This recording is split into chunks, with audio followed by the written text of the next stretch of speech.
For the invitation to be here, and it's a pleasure to be here with Jay Gonzalez. I think actually one of the most enjoyable things and one of the most productive things about the way the governor does business is that he has worked very hard to emphasize to all of us the importance of his secretaries working together in a collaborative fashion. And I think actually that's quite different from what we've seen from I remember as a citizen seeing happening in Massachusetts over the last 20 years. I actually have remembered more stories about governors sort of famously pitting secretaries against each other and making them argue for money and resources and policy decisions and so forth, and where the transportation czar going to be able to build the road where the environmental leader said it shouldn't go and so forth. And that's not the style that Governor Patrick has asked us to pursue at all, and I think he's exactly right, because if we look at almost all of the major challenges that we're facing in Massachusetts with economic development or otherwise, they really do cut across the various silos that we've created in these various areas of focus and function with the secretariats. And I'll talk about a variety of examples of those in my remarks, but started just to highlight some of the things that Jay said and the reasons why the great work that he's doing is so important to me. The first and simplest thing I think is frankly simply the fact that we have managed in a timely, orderly, rational fashion to keep a balanced budget in an environment where our revenues were falling off the cliff like we have. And it would seem, as Jay said, it's just simple math. If your revenues are down, you just cut your budget and that goes down and you balance it out. We're not the federal government. Revenues have to equal expenses, and it shouldn't be that hard. But if you look around the country, of course, in the last 3 years, it's been incredibly hard. And the simple act of delivering, how many states have delivered budgets balanced and on time year after year? And there haven't been very many of those. And as for the reasons Jay mentioned, in fact, it probably is going to be worse this year. That has been tremendously important to us in economic development and in setting a business climate. Businesses, a lot of things that businesses want to grow and to thrive, but probably the number one thing they want is predictability. They simply want to know, particularly Massachusetts. It's true for all business, but particularly in Massachusetts, we have a very innovation-based economy.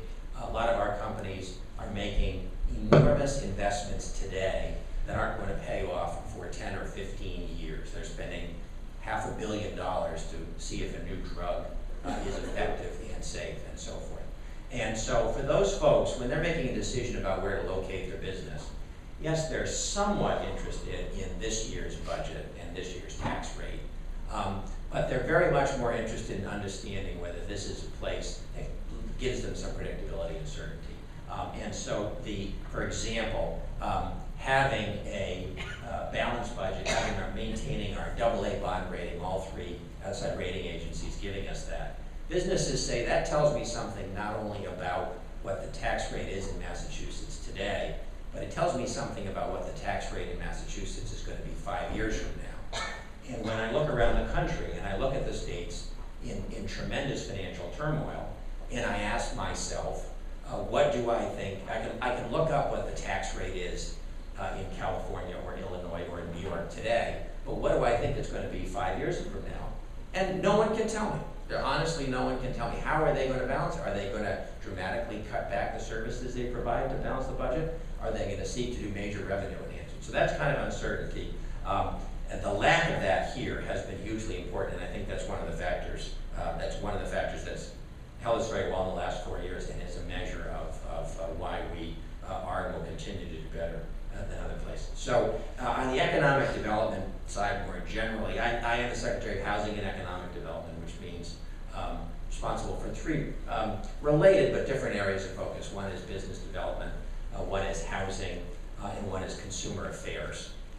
I think I'll mostly be talking about economic development tonight because, as Jay said, I think job creation continues to be one of the governor's most significant overall priorities. And so the interesting thing for starters, so if you're measuring, when you're talking about economic development as a state official, we pretty much use as the measure of our success job creation, the number that Barry mentioned earlier. I think for a lot of folks, the measure of success for any given state in the area of economic health is the unemployment rate. We have focused more on job creation here, particularly for the demographic reasons that Barry mentioned earlier, which is in Massachusetts, we had some good news from the census last year, and that more people moved and families moved into the state than had moved out. That was the first time that it happened in 20 years. And the unemployment rate, which is obviously a measure both of how many people are working, but also how many people in the labor force, we felt isn't as good a measure of our success in Massachusetts, because frankly, we've been losing a lot of people in the labor force, and one way you can keep your unemployment rate down is people don't have jobs, but the people who don't have jobs just leave the state, and that's not healthy for the state. So we want to look at growth, and we think the best way to look at it is job creation. That's a challenge if that's your measure of success, because you have to acknowledge there's a lot of things we can do to try to influence the rate of job creation in Massachusetts, but we're not in control of it. So ultimately, that's a measure that, although we get a lot of governors get a lot of credit or blame when that number goes up and down, and a lot of people seem to act like a governor single-handedly is responsible for that going one way or the other. But the truth is, as you work day to day and thinking about it, you have to acknowledge, for starters, that your ultimate measure of success is job creation, the amount of employment. In the vast majority of that's in the private sector. And so ultimately, we are trying to do some things to move that number, but ultimately it's beyond our control. So I want to talk about that. That's really our focus, job creation. I want to talk about what we have been working on and will continue to work on in the second term as we touch upon what I think the governor and we feel are the most important issues to address in whether Massachusetts can continue to have the kind of success that Barry had mentioned in job creation and sustain that over a longer term. But before I talk about those areas, I want to just mention a couple points that are kind of themes that will run through everything I talk about. One is, it's a very interesting thing in Massachusetts about the psychology of how the Massachusetts economy, how do people think of us versus the rest of the country as a whole. As Barry mentioned some of the statistics, but we got hit very badly in the 2001 recession. And so if you measure the performance on this job creation, net number of jobs in Massachusetts, are we up or are we down? We actually had fewer people that worked in Massachusetts in 2006, at the end of 2006, than we did at the beginning of the year 2000. We're frankly one of only 5 or 6 states in the country that didn't have more jobs at the end of 06 than they did at the beginning of the decade. So that put us about 44th in net job gain or loss for the rest of the country. And the reason I mention that in part is I think that I see a lot for a lot of people that it means in terms of policy prescriptions, that people said, well, Massachusetts, you're obviously doing much worse than the rest of the country. So in terms of the kind of things you should be doing, Massachusetts, you ought to be more like the rest of the country. So if your corporate tax rate was higher here than the rest of the country, well, you better get back to where those other folks are, and that's where we need to go. So in addition to what's really interesting that's happened over the last 4 years, Barry mentioned some very exciting numbers that as we've turned into recovery mode and we've come into the recovery, that we have been rated at various points from month to month, 1st, 5th, 3rd, as the state in the country that is adding the most jobs on a percentage basis. To me, another very important statistic is if you go back actually the full 4 years to January of 07, we're now, over that whole period, we were about 14th in the country. So in other words, we lost fewer jobs during the recession than we had previously, or than most of the rest of the country did, and we're recovering faster. So that overall number of where we stand, where we rank is, it was 44th for 2000 to 2006, and now it's 14th from 2007 through the end of this year. And the significance of that to me in the policy discussion is maybe that suggests that the idea that what Massachusetts needs to do well is to be more like the rest of the country, maybe that's not quite right, and maybe we shouldn't be so hard on ourselves that we are lagging the rest of the country. Maybe we are doing some things that are working out pretty well, and in fact, we should be thinking about ways in which we always have room for improvement, of course, but ways in which we're doing things well that may even be a model for the rest of the country about how to move ahead. particularly, I think, in the subject of really transitioning from the industrial society into an innovation economy. The second point I want to mention, the theme that cuts through all these areas, is there is a little bit of a tension when I said our primary economic development goal is job creation. It's actually two very closely related but not identical goals. One is to just grow the overall pie. So in other words, if there's 10,000 more jobs this month in Massachusetts than there were last month, that's good. But there's another related goal, very important to the governor, which is to create those kind of opportunities all around the state. And so we have to keep both of those in mind, because the reality is that making sure that there are job opportunities in every region of the state and for people at every level of educational attainment, we have to acknowledge that it sometimes will take more effort on our part, more resources, to make sure that those opportunities are spread around the state. So if it might take a certain amount of convincing an economic incentive to convince a business to locate in Massachusetts, realistically it might take even more effort to get that business to locate, for example, in one of our older cities on the South Coast or out in Western Mass. And so we have to keep in mind the fact that in some cases we think it's worth the extra effort to make that sure that employment opportunities are expanding all around the state, and it's not as simple as every time we grow the pie in success. We have to really spread that all around the state. So that really cuts through, I think those two ideas really cut through the 5 areas that we're focused on. The first one really is education and workforce development.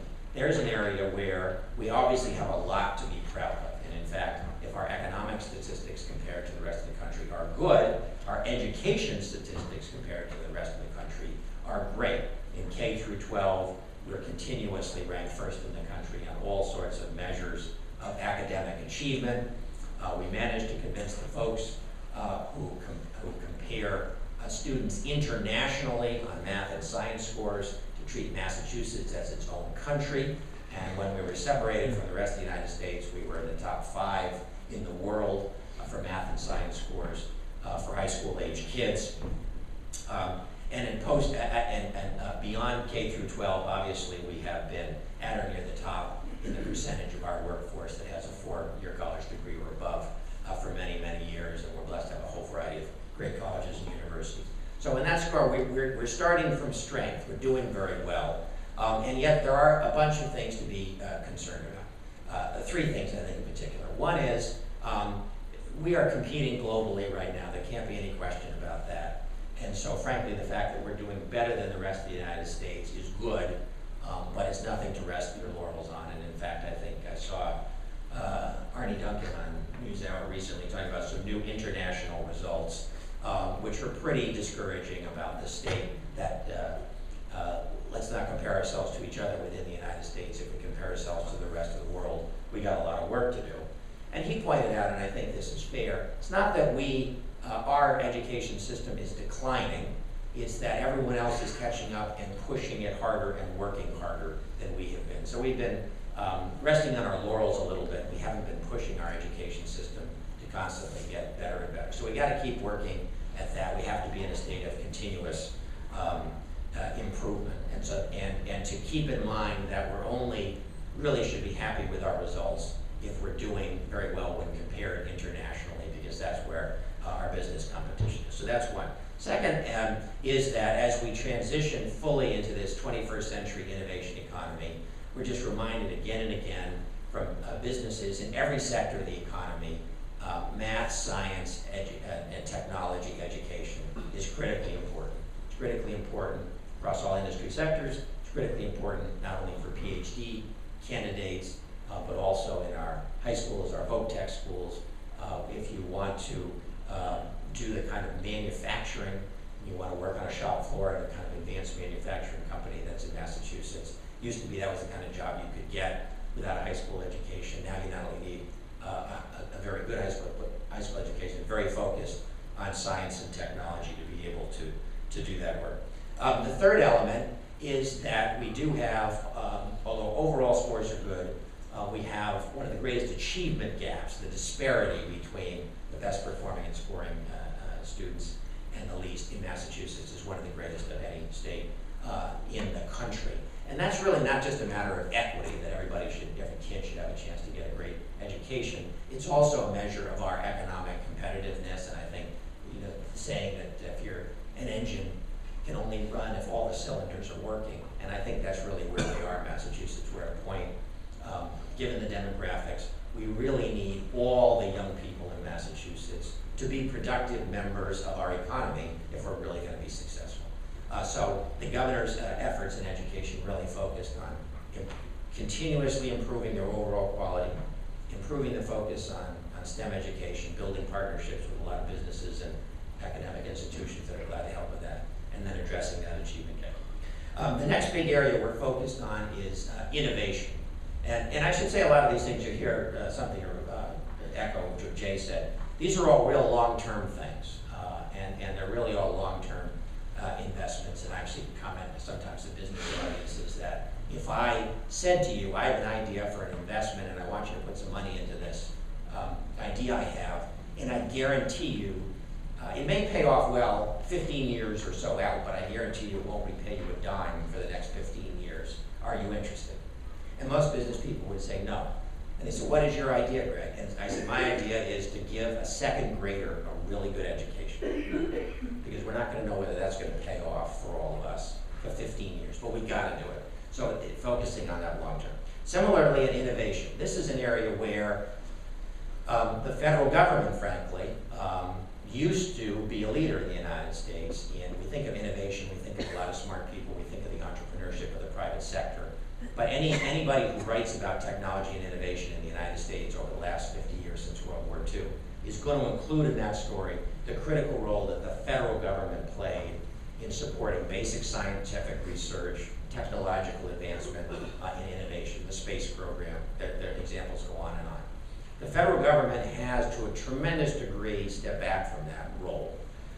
And it's difficult for us as a state to do what we can to replace that, to fully replace it, but we're trying hard to figure out ways to fill in those gaps. So one project that we're very proud of, working with a consortium of 5 universities, actually including Northeastern, to build a high-performance computing center out in Holyoke, Massachusetts, out on the Connecticut River. It was the consensus of the 5 Massachusetts universities that are the largest research universities in the state, that although they had a lot of great faculty and a lot of great ideas, a lot of the subject matter was getting to the point where simply needed more raw computing power than we have here in the Northeast. If you look around the country, where are the most of the centers of high-performance computing in the United States are at our national laboratories, which happen to have been built in the South and the West. We don't have anything comparable up here in the Northeast. We would love for the federal government to do that here. It's not going to happen in the near future. So we're bootstrapping ourselves. We're doing it ourselves, the 5 universities. The governor's making a big investment. Private corporations, technology companies are making a big investment, and we're going to do that ourselves.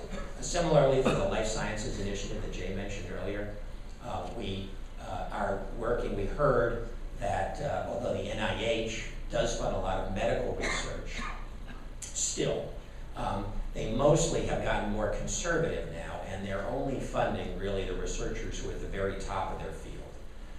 And that if we wanted to have a vibrant innovation and research economy here in Massachusetts, we were going to have to do more to help young researchers who may be getting NIH grants later on in their career, but they simply aren't going to get them now. So we developed a short-term program to provide research grants to junior researchers and give them a chance to stay here, to advance their careers here, to make new discoveries here, and make sure that we're balancing out what the federal government's doing. The next area is entrepreneurship and small business. One of the most fascinating things you go through the employment statistics and where we're going as a country over the last 10 years, not just this recession, but this first decade of the 21st century. And the statistics are quite overwhelming that the amount of net new job creation that's occurring is predominantly in small businesses, and it's actually predominantly in small young businesses. Small businesses 5 years old or less are where most of the net new job creation is happening around the country. So we're really focusing on that as being a key area and understanding what we can do to support small business. What we heard from a lot of folks is actually Massachusetts is a pretty good place to start a business. That there's a lot of young people with ideas, There is a lot of entrepreneurial spirit here and a history of entrepreneurship. So there's a lot of people who are interested in starting new businesses. But they found that growing that small business presented a lot of challenges, including the fact that what's happened in the venture capital markets is venture capital investors have been tending increasingly to getting more conservative and pulling back their investments toward later on in the life cycle of a small business, and what we can do to help fill those gaps. So we've started a number of programs to give earlier seed funding and technical assistance to entrepreneurs and small businesses. And again, to create that sense that that is the possibility that someone could not only start their career by getting a job, but start their career by starting a company is something that is a shared equal opportunity. And someone, not only Boston, Cambridge might feel that way, but someone in New Bedford or Springfield would feel the same way, that it's their chance to recognize the American dream. The next area that we focused on is infrastructure. Some of the areas I talked about earlier, I said we're probably doing pretty well, actually, and we're kind of building on that strength. Infrastructure is an area I think we're not doing well by anybody's standards, and in terms of the very basic roads and bridges. We inherited a situation where more of our bridges were falling into a state of structural disrepair every year than we were bringing out of it, and the initiative that Jay described reverses that. So some of that's pretty bread and butter stuff. But also, with respect to 21st century infrastructure, it's really quite remarkable to the degree that more than 100 communities in Massachusetts today essentially have little or no broadband internet access. And I ask you, if you think in your daily lives, how would you do what you do, go to school, do your job, and so forth, if you literally were still living in a community where you had dial-up internet access was the only kind of internet access that you had? It's almost unthinkable, I think, and yet that's the state of things. So the governor's made a huge push. With our timing, we got very lucky. The governor had made a state-level investment in extending robust broadband connectivity to every community in the state. We had made that plan right before federal stimulus came about. There also were some dollars there, so we were able to parlay what was going to be a $25 million state investment into a $75 million investment to change that. And the last subject I just mentioned is cost, and it's really, frankly, the cost of everything in Massachusetts. So governor's really focused on healthcare costs, as you've heard. That's been a particularly pressing issue. The cost of housing, something that Barry has really focused on. That's sort of a sleeper, because a lot of people say, well, hey, housing prices have gone down, the number of days houses are on the market has gone up, there's a lot of foreclosed property. Maybe we don't need to worry about, we've heard in the past that the cost of housing in Massachusetts has adversely affected our ability to attract and retain talented people. Maybe that's in the past. It's not, and I think the most recent work that Barry has done with his housing report card demonstrates that we are still relatively one of the most expensive metropolitan areas, very near the top of the most expensive metropolitan areas in the country. And that is a number that we really are going to continue to be a challenge if we don't address that. But the cost of energy is also high here, largely true for Massachusetts and all the New England states, because we are simply away from the parts of the country that produce most of their energy cheaply through coal and other means.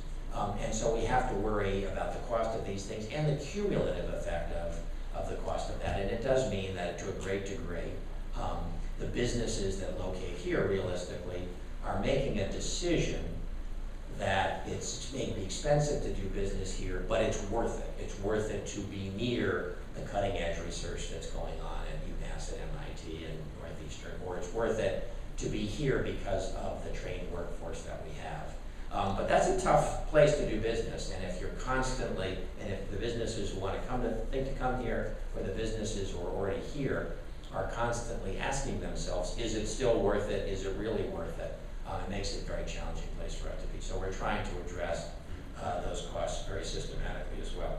So there's a lot, each one of those we could spend a lot of time on each one, going in what are the appropriate, what are the remedies and what are the tools that we have available. I do think at some level where we are trying to build a consensus also that those 5 areas are collectively collectively the most important areas for all of us to tackle, not only within state government, but all of us generally to look at, and that if we can successfully address those 5 areas, then the future of the Massachusetts economy will be pretty bright indeed. Thank you.